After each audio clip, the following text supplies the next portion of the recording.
ിലേറെയായി ദ്രാവിഡ മണ്ണിൽ അധികാരം നിർണയിച്ചത് വെള്ളിത്തിരയുടെ കൂടി കരുത്താണ്. എംജിആറിന്റെ മാസ്മരികതയും കലൈஞർ കരുണാനിധിയുടെ മൂർച്ചയുള്ള തൂലികയും പുരട്ചി തലൈവി ജയലളിതയുടെ ആധിപത്യവും കണ്ട വലിയൊരു ചരിത്രമുണ്ട് തമിഴകത്തിന്. DMK, AIA-DMK എന്നീ രണ്ട് വൻമരങ്ങൾ മാത്രം മാറി മാറി ഭരിച്ച ആ മണ്ണിൽ അമ്മയുടെയും കലൈஞരുടെയും വിയോഗത്തിന് ശേഷം ദ്രാവിഡ രാഷ്ട്രീയത്തിൽ വലിയൊരു ശൂന്യത രൂപപ്പെട്ടിരുന്നു. ആ വിടവ് നികത്താൻ പലരും വന്നു, പലരും മടങ്ങിപ്പോയി. സിനിമാ ലോകത്ത് നിന്ന് പലരും രാഷ്ട്രീയത്തിലേക്ക് ചുവടുവെക്കാൻ ശ്രമിച്ചെങ്കിലും 50ലേറെ വർഷം പഴക്കമുള്ള ഇരു മുന്നണികളുടെയും ഉരുക്കുകോട്ട ഭേദിക്കാൻ ആർക്കുമായില്ല. എന്നാൽ അവിടെയാണ് ഒരു യഥാർത്ഥ നായകന്റെ എൻട്രി.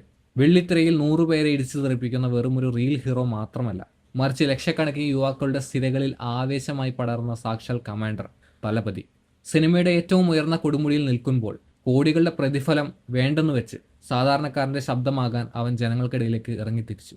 ഇതൊരു സിനിമാ കഥയല്ല. കണ്ണുകളിൽ സ്വപ്നങ്ങളുമായി വന്ന ജോസഫ് വിജയ് ചന്ദ്രശേഖർ എന്ന നടനിൽ നിന്നും